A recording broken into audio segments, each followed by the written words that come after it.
Myanmar దేశం ఊగిపోయింది, వణికిపోయింది. భారీ భూకంపంతో పెద్ద పెద్ద బిల్డింగులు ఊగిపోయాయి. మయన్మార్ దేశంలో మండలే జిల్లా కేంద్రం అయిన మండలే పట్టణం కేంద్రంగా ఈ భూకంప కేంద్రం ఉంది. భూమికి కేవలం 10 కిలోమీటర్ల లోతులోనే ఈ కేంద్రం ఉండటంతో తీవ్రత చాలా ఎక్కువగా ఉంది. మయన్మార్ ప్రభుత్వం అంచనా ప్రకారం జర్మన్ రీసెర్చ్ సెంటర్ ఫర్ జియోస్టేషన్ నివేదిక ప్రకారం భూకంపం తీవ్రత రెక్టార్ స్కేల్పై 7.7గా నమోదైనట్లు ప్రకటించింది.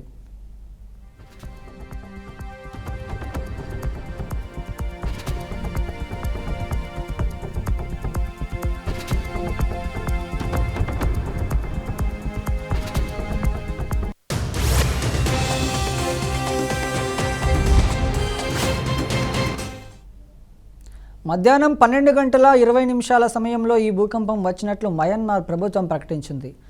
భూకంపం చాలా తీవ్రమైనదని, ప్రమాదకరమైనదిగా చెబుతోంది. భూకంపం వచ్చి కేవలం కొన్ని నిమిషాలు మాత్రమే అయిందని, ఆస్తి ప్రాణ నష్టాల వివరాలు సేకరిస్తున్నామని వెల్లడించింది అక్కడి ప్రభుత్వం. భూకంప తీవ్రత 7.7గా ఉండటంతో బార్మా సిటీలోని భారీ భవనాలు ఊగిపోయాయి. ఆఫీసులు, ఇళ్లలోని జనం బయటకు పరుగులు తీశారు. బార్మాలోని ఒక షాపింగ్ మాల్లో భూకంపం దాటికి కరెంట్ సరఫరా నిలిచిపోయింది. మంటలు వచ్చాయి. మరో ఘటనతో ఓ పెద్ద బిల్డింగ్ పైన ఉన్నటువంటి స్విమ్మింగ్ పూల్ నుంచి నీళ్లు కిందకు పడడం కనిపించింది.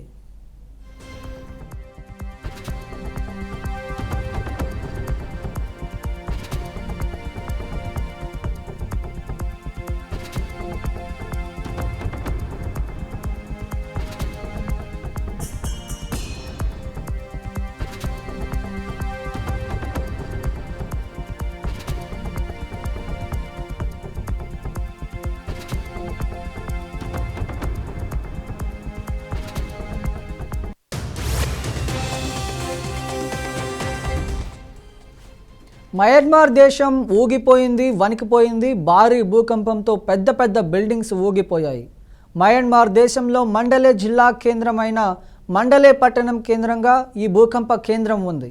భూమికి కేవలం 10 కిలోమీటర్ల లోతులోనే ఈ కేంద్రం ఉండటంతో తీవ్రత చాలా ఎక్కువగా ఉంది. మయన్మార్ ప్రభుత్వం అంచనా ప్రకారం జర్మన్ రీసెర్చ్ సెంటర్ ఫర్ జియోనైసెన్స్ నివేదిక ప్రకారం భూకంప తీవ్రత రెక్టార్ స్కేల్పై 7.7గా నమోదైనట్లు ప్రకటించింది. మధ్యాహ్నం 12:20 సమయంలో ఈ భూకంపం వచ్చినట్లు మయన్మార్ ప్రభుత్వం ప్రకటించింది. భూకంపం చాలా తీవ్రమైందని, ప్రమాదకరమైనదిగా చెబుతోంది. భూకంపం వచ్చి కేవలం కొన్ని నిమిషాలు మాత్రమే అయిందని, ఆస్తి ప్రాణ నష్టాల వివరాలు సేకరిస్తున్నామని వెల్లడించింది. భూకంపం తీవ్రత 7.7గా ఉండటంతో బార్మా సిటీలోని భారీ భవనాలు ఊగిపోయాయి.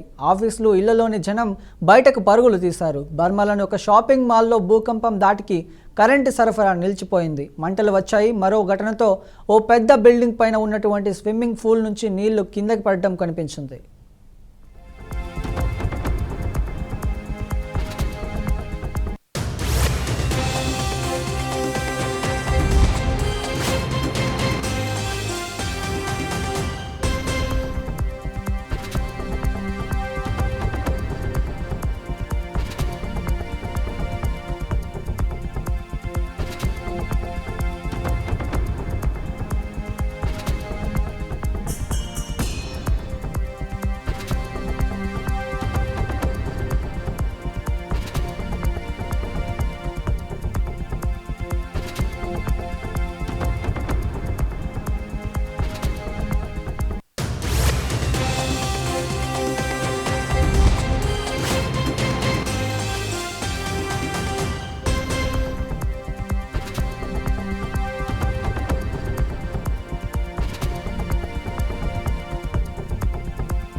మయన్మార్ దేశం ఊగిపోయింది, వణికిపోయింది. భారీ భూకంపంతో పెద్ద పెద్ద బిల్డింగ్లు ఊగిపోయాయి. మయన్మార్ దేశంలో మండలే జిల్లా కేంద్రం అయిన మండలే పట్టణం కేంద్రంగా ఈ భూకంప కేంద్రం ఉంది. భూమికి కేవలం 10 కిలోమీటర్ల లోతులోనే ఈ కేంద్రం ఉండటంతో తీవ్రత చాలా ఎక్కువగా ఉంది. మయన్మార్ ప్రభుత్వం అంచనా ప్రకారం German research centre for geosciences నివేదిక ప్రకారం భూకంపం తీవ్రత రెక్టార్ స్కేల్పై 7.7గా నమోదైనట్లు ప్రకటించింది. మధ్యాహ్నం 12:20 సమయంలో ఈ భూకంపం వచ్చినట్లు మయన్మార్ ప్రభుత్వం ప్రకటించింది. భూకంపం తీవ్రమైనదని, ప్రమాదకరమైనదిగా చెబుతోంది. భూకంపం వచ్చి కేవలం కొన్ని నిమిషాలు మాత్రమే అయిందని, ఆస్తి ప్రాణ నష్టాల వివరాలు సేకరిస్తున్నామని వెల్లడించింది. భూకంపం తీవ్రత 7.7గా ఉండటంతో బర్మా సిటీలోని భారీ భవనాలు ఊగిపోయాయి. ఆఫీసులు, ఇళ్లలోని జనం బయటకు పరుగులు తీశారు. బర్మాలోని ఒక షాపింగ్ మాల్లో భూకంప దాటికి కరెంట్ సరఫరా నిలిచిపోయింది. మంటలు వచ్చాయి. మరో ఘటనతో ఒక పెద్ద బిల్డింగ్ పైన ఉన్నటువంటి స్విమ్మింగ్ పూల్ నుంచి నీళ్లు కిందకి పడడం కనిపించింది.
దీనిపై మరింత సమాచారం మా అవుట్పుట్ ఎడిటర్ వెంకట్ అందిస్తారు. వెంకట్, చెప్పండి.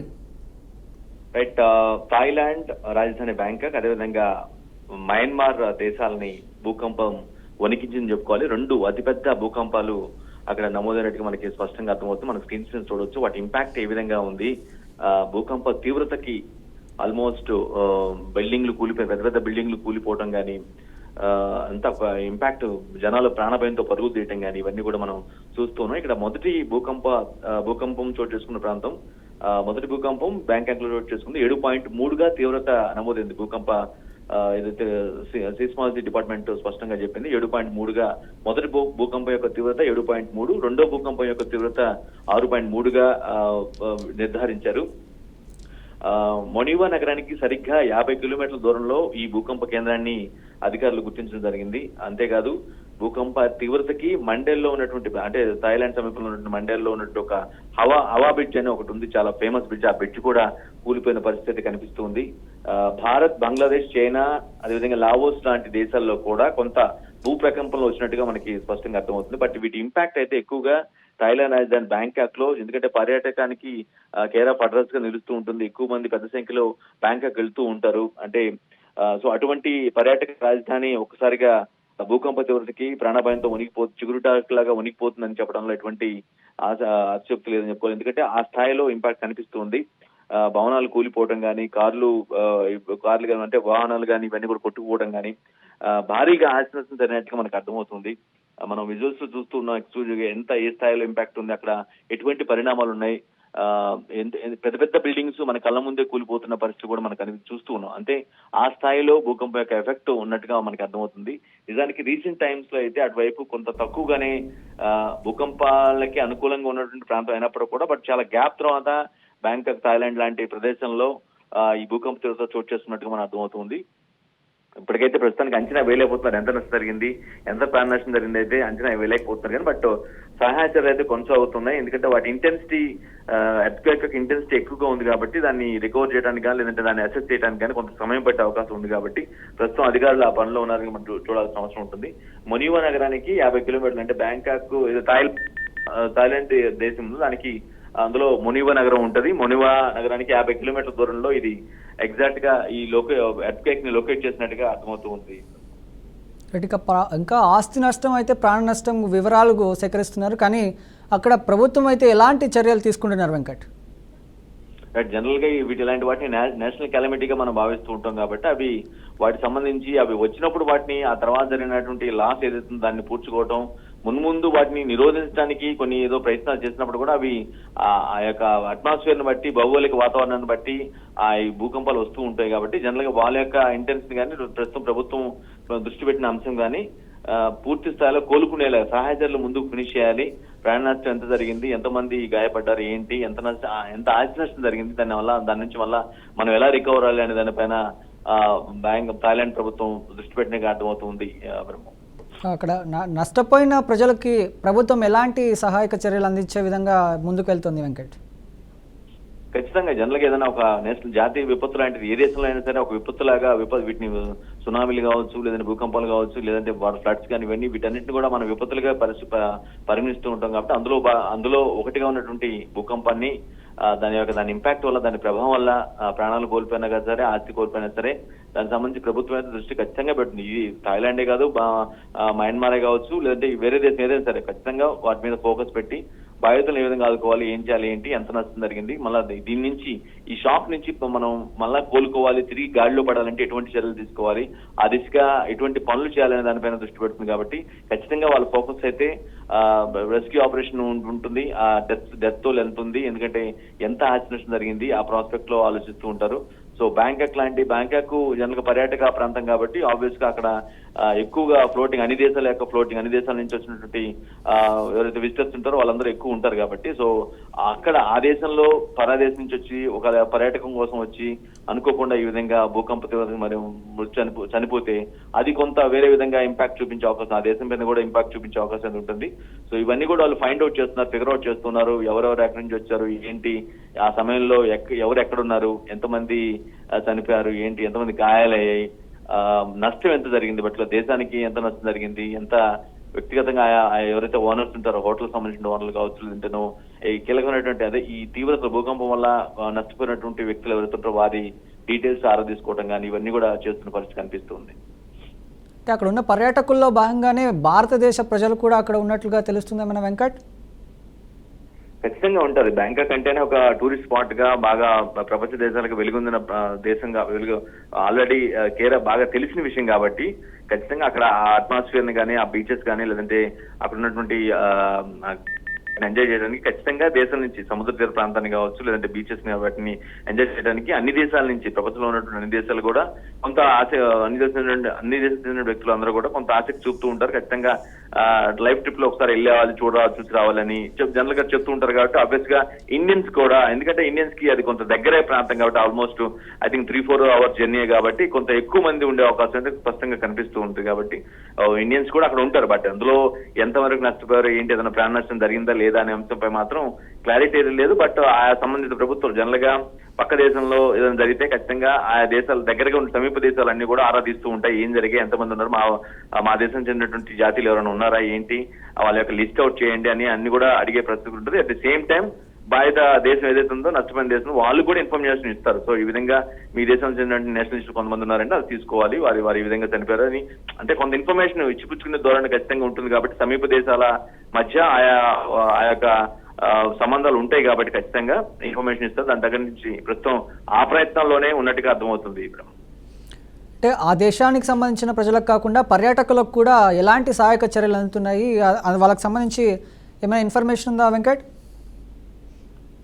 ఖచ్చితంగా, ఎందుకంటే ఇప్పుడు ఇదో ఒక టూరిస్ట్ స్పాట్ కాబట్టి ఆబ్వియస్ గా అట్మాస్ఫియర్ ఎంజాయ్ చేయడానికి వచ్చి ఉంటారు. కాబట్టి వారి యొక్క కట్టసి ఎక్కడికి పోయినా సరే గెస్ట్ కట్టసి అనేది చాలా ముఖ్యం అంటారు. కాబట్టి అందులోనూ పర్యాటక కేంద్రంగా ఉన్నటువంటి బ్యాంకాక్, థాయిలాండ్ లాంటి దేశంలో ఖచ్చితంగా ఒక విపత్తు లాంటిది ఏదైనా జరిగినప్పుడు ఆబ్వియస్ గా వారిని అంటే ఎవరైతే పర్యాటకులు వచ్చుంటారో కొంత భయాందోళన నెలకొంటూ ఉంటుంది. ఎందుకంటే చాలా దూర ప్రాంతం నుంచి వచ్చుంటారు, చూసుంటారు కాబట్టి ఒక భయాందోళన మాత్రం ఉంటుంది. కానీ వారిలో ఒక కాన్ఫిడెన్స్ ఇన్స్టిల్ చేయడం కోసం ఆ థాయిలాండ్ దేశ ప్రభుత్వం ఏర్పాట్లు కానీ చర్యలు కానీ తీసుకుంటుంది. వారికి ఒక భరోసా ఇన్సూరెన్స్ అయితే ఖచ్చితంగా ఇస్తారు. కానీ జరిగిన డ్యామేజ్ అంతా, జరిగిన ప్రాణ నష్టం ఎంత, ఆస్తి నష్టం ఎంత అంటే ప్రస్తుతానికైతే దాని మీద ఫోకస్ పెడతా ఉంటారు. వన్స్ అది ఫినిష్ అయిన తర్వాత ఆ యొక్క మిగతాది ఆ లాస్ గురించి కానీ వాటి గురించి కానీ ఏ దేశాలు చెందినటువంటి వ్యక్తులు వచ్చారు, ఎవరు ఎంత నష్టపోయారు, ఏ విధంగా వారి పరిస్థితి ఏంటి, ఈ అంశాల మీద షార్ట్ గా సంబంధిత ప్రభుత్వం అయితే దృష్టి పెడుతూ ఉంటుంది. సో థాయిలాండ్ తో పాటు మయన్మార్ ఈ రెండు దేశాల్లో కూడా కొంత భూకంప తీవ్రత ఇంపాక్ట్ అయితే చాలా ఎక్కువగా ఉంది. ఎందుకంటే ఇటీవల కాలంలో మనం ఈ స్థాయిలో చూడలేదు. ఎప్పుడు మనం గతంలో జపాన్ కానీ కొన్ని దేశాల్లో చూసాం కానీ ఇంత ఇంపాక్ట్ ఉంటుంది. ఆ తర్వాత చాలా ప్రభావవంతమైనటువంటి భూకంపం ఇక్కడ జరిగినట్లుగా మనం భావించాల్సి ఉంటుంది. దాని ఇంపాక్ట్ మనం స్క్రీన్ మీద స్పష్టంగా చూస్తూనే ఉన్నాం Brahma. Right, thank you Venkat.